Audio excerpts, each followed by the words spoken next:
जिनकी भावनाएं आहत हो रही थी, उन्होंने भारत को आहत करके इसके दो टुकड़े कर दिए। अब सिर्फ हमारी भावना के अलावा किसी की भावना की हमें चिंता नहीं करनी।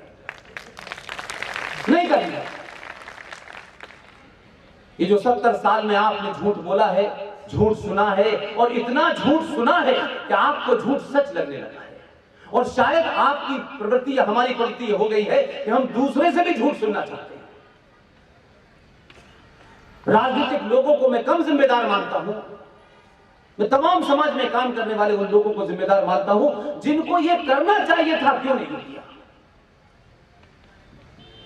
इसलिए ये 2020 का भारत है, बहुत सारे संकट हैं। आपने अपने सीने पे हाथ रख के बताइएगा, 70 सालों में कभी राष्ट्र के लिए वोट दिया था या नहीं दिया था? आपने ठाकुर, पंडित, ब्राह्मण, जात, ऊपर नीचे, छोटा बड़ा, ये यादव, महायादव, महादलित, महादलित, यही होके वोट दिया था। आप हर बार वोट देते थे, आप यादवों के, ठाकुरों के, ब्राह्मणों के, और चाहते ये थी कि राष्ट्र का निर्माण हो। लिहाजा 70 सालों में भारत का बहुसंख्यक हिंदू सनातनी समाज भारत की राजनीति का हिस्सा ही नहीं था। उसको यह बोध ही नहीं होने दिया। यह तो बोध कर दिया कि शिया है, सुन्नी है, अहले हदीस है, बरेलवी है, देवबंदी है, कादियानी है, ये तमाम बोध होते हुए भी इस राजनीतिक व्यवस्था ने उनको कहा तुम सिर्फ मुसलमान हो, और आपसे कहा तुम यादव हो, ठाकुर हो। इतनी जगह बांटा कि अब स्थिति ये हो गई है कि दलित और महादलित,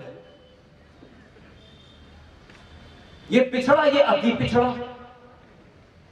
अब ये कौन सा मेजरमेंट है जिससे ये तय हो जाता है कि ये अति पिछड़ा है, ये पिछड़ा है?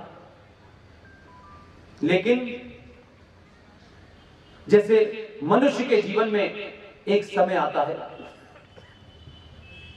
जब वो अपने पीक पे होता है, जो वो चाहता है अपने पीक पे होता है, और उसी दौर में अगर आपने अपनी उस शक्ति को पहचाना और कैपिटलाइज किया तो आप उस 1 साल में, 6 महीने में वो करते हैं जो पिछले 50 साल तक नहीं कर पाते हैं। ऐसे ही राष्ट्रों के जीवन में, देश के जीवन में आता है। 2020 में आपको एक मौका मिला है। मैं पूरी विनम्रता के साथ, बुजुर्ग बैठे हैं, बच्चे बैठे हैं, महिलाएं हैं, लड़कियां, मैं कभी किसी से नहीं कहता कि ये करना है। ये मूवमेंट इतिहास में लिखा जाएगा, 100 हजारों साल तक चलेगा, ये ध्यान रखिएगा। इस मूवमेंट को अगर आपने खो दिया तो बहुत लंबा इंतजार करना पड़ेगा। बहुत दिनों के बाद, बहुत सालों के बाद ये आपको एक मूवमेंट मिला है। न इसमें कोई भाजपा है, न कोई कांग्रेस है, न कोई ये पार्टी है, वो पार्टी है। पार्टियां वार्टियां आती हैं, जाती हैं, टूटती रहती हैं, उसमें कोई फर्क नहीं बनता है। सरकारें भी आती हैं, सरकारें भी चली जाती हैं। सिर्फ रहता है तो राष्ट्र रहता है। इसलिए अपने सामर्थ्य और अपनी योग्यता के हिसाब से तय करें कि मुझे क्या कंट्रीब्यूट करना है और मैं कैसे कंट्रीब्यूट कर सकता हूं। और हर आदमी अपनी जगह कंट्रीब्यूट कर रहा है। शायद यही वजह है कि 10 से 12 लोग पूरे देश में, जिनका मैंने नाम आपको बताया, मैं जिस वक्त आपसे यहां बात कर रहा हूं, जीडी बख्शी कहीं और बोल रहे हैं, सुशील पंडित कहीं और बोल रहे हैं। न उन्हें किसी चुनाव से लेना देना है, न किसी पार्टी से लेना देना है। ये वो लोग हैं जो अपना सारा कैरियर छोड़ करके आए हैं, किसी पे एहसान नहीं कर रहे। सब यही कहते हैं हम अपना काम कर रहे हैं। आपको 1947 में कोई भूमिका नहीं मिली, 1946 में कोई भूमिका नहीं मिली, इसका अफसोस हो सकता है। जब हम एनालिसिस करते हैं तो कहते हैं इन्होंने ऐसा क्यों नहीं किया, इनको ऐसा करना चाहिए था, पटेल को ऐसा करना चाहिए था, नेहरू जी से ऐसा। ये तमाम सारी चीजें हो सकती हैं, लेकिन वो मौका आपके जीवन में आ गया कि आज आप तय करें कि आपको क्या करना है। इसलिए कंफ्यूजन अपने दिमाग से निकालिए। ये जो आपके दिमाग में तमाम ऐसे नैरेटिव झूठे मक्कार हैं, फरेबी हैं, आपके राजनीतिक लोगों ने अपने राजनीतिक स्वार्थ में सत्ता पे बने रहने के लिए समाज को झूठे नारे और नैरेटिव दे दिए। मेरा सिर्फ इतना ही काम है कि उन नैरेटिव को आज के पर्सपेक्टिव में नहीं, जो उनकी ओरिजिनल फॉर्म थी, बस इतना ही मुझे बताना है। हम ये सुनते सुनते बड़े हो गए, सारे धर्म बराबर हैं। मुझे समझ नहीं आया कि जब सारे धर्म होंगे तब बराबरी होगी।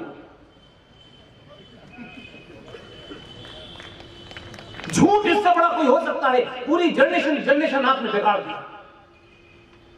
उसकी परिभाषा को बच्चा गलत बता रहा है, लेकिन हम बड़ों ने कभी उसको टोका नहीं है। क्या करो बेटा,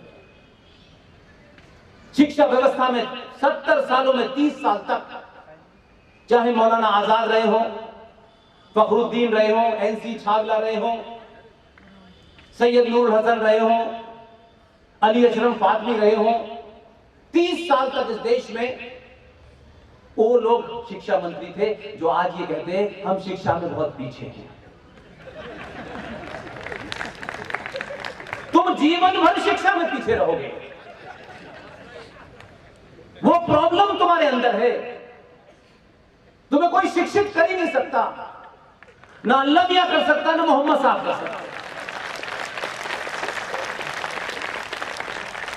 इसलिए कि जिन्हें शिक्षा से नफरत हो उनके लिए बड़ा संकट है। वो मारते ही उसे हैं जो कोई पढ़ी लिखी बात करता है।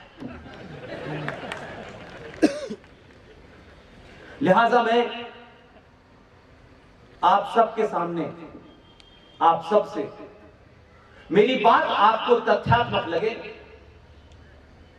तो जरूर इसको 4 उन लोगों को बताइए जिनको सच में पता नहीं है। और इसमें कोई हिंदू मुस्लिम नहीं है, इसमें कोई ब्राह्मण ठाकुर बनिया नहीं है भाई। ये जैसे आपके पास कोई अच्छी इंफॉर्मेशन होती है तो आप 10 लोगों को बताते हो कि मुझे ये आता है, तुम्हें नहीं आता। लिहाजा जब हम ये कहते हैं सारे धर्म बराबर हैं, तो सारे धर्म बराबर हो नहीं सकते, क्योंकि बाकी धर्म है ही नहीं। अनादिकाल से, जब से ये सृष्टि है, ये यूनिवर्स है, ये कायनात है, जब से इसकी उत्पत्ति हुई होगी और आज तक, और जब तक ये रहेगी मैं नहीं जानता। एक ही धर्म था सनातन, उसके अलावा कुछ भी नहीं था। सब झूठ मक्कारी फ्रॉड है। इसलिए मजहब क्या है और धर्म क्या है, इसे समझने की कोशिश कीजिए। धर्म है आपका कर्तव्य, आपकी ड्यूटी। एक मां की ड्यूटी क्या है, एक पति की ड्यूटी क्या है, एक पिता की ड्यूटी क्या है, बेटी की क्या है, बेटे की क्या है, उस ड्यूटी को कहते हैं अपना धर्म निभाना। उसका ट्रांसलेशन जो हमें बताया गया रिलीजन का, कि रिलीजन का हिंदी में ट्रांसलेशन धर्म होता है, ये बहुत सोच समझ के बताया गया। ये गधे घोड़ों की तुलना है। हर मजहब किसी दिन, किसी साल, किसी सदी में पैदा होता है। उस मजहब की कोई किताब होती है, उसका कोई पैगंबर होता है। उस दिन मनाया जाता है कि आज 25 दिसंबर है। इसलिए ना हमारा कोई पैगंबर है, ना हमारी कोई किताब है, ना हम पैदा हुए हैं, ना हमें कोई मार सकता है। ये सृष्टि का नियम है, जो पैदा हुआ है उसे मरना है। वो आज मरे, कल मरे, 1400 साल बाद मरे।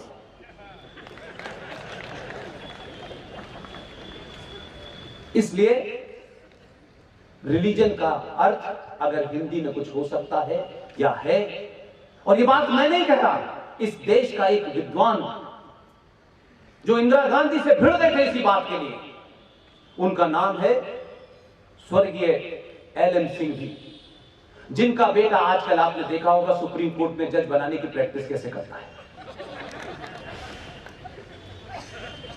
ये सेकुलर शब्द 1976 में जब देश के तमाम राजनीतिक और बुद्धिजीवियों को जेल में डाल दिया था, इंदिरा गांधी ने, सब जानते हैं कि कौन सी ताकतों के दबाव में, भारत के प्रियम्बल में, आप दुनिया के सारे संविधान उठा के देख लीजिएगा, 50 साल हो, 200 साल हो, 250 साल हो, संविधानों में संशोधन होते रहते हैं। कोई कानून बनाना है, कोई तरीकेकार को बदलना है, लेकिन प्रियम्बल में बदलाव नहीं होता। ये भारत पहला ऐसा देश है कि बाबा साहब अंबेडकर के संविधान की दुहाई देने वाले, वो चंद्रशेखर,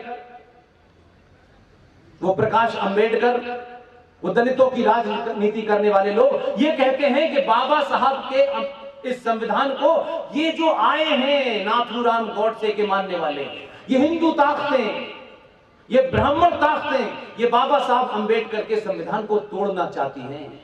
उन मूर्खों को पता नहीं है कि बाबा साहब अंबेडकर के संविधान में दिसंबर 1948 में संविधान सभा में जितने भाषण हुए हैं, शब्द सेकुलर आया और बाबा साहब अंबेडकर ने उस सेकुलर शब्द की धज्जियां उड़ाते हुए कहा कि भारत की भूमि हजारों साल से इसमें जो आया, जिस मत का आया, उसे यहां बसने दिया, उसे फैलने फूलने दिया। हमारी मिट्टी और हमारे खून में सेकुलरिज्म है, इस देश की किताब में सेकुलरिज्म की आवश्यकता नहीं है। उन्होंने इससे आगे भी कहा कि जो आप संविधान बना रहे हैं, इससे देश को चलाना है, समाज को नहीं चलाना है। और धर्मनिरपेक्ष शब्द की उसी वक्त अंतिम संस्कार उन्होंने कर दिया था। लेकिन 1976 में बाबा साहब अंबेडकर का नाम लेने वाले सुबह से लेकर शाम तक, आजकल मैंने सुना है कि हैदराबाद वाला भी काफी नाम लेता है। हमें बाबा साहब का, अंबेडकर का संविधान चाहिए, हम भी चाहते हैं, बाबा साहब के संविधान को हम भी चाहते हैं, लेकिन हम 1976 में 150 अमेंडमेंट के बाद जो संविधान बना है, हम उसे नहीं चाहते।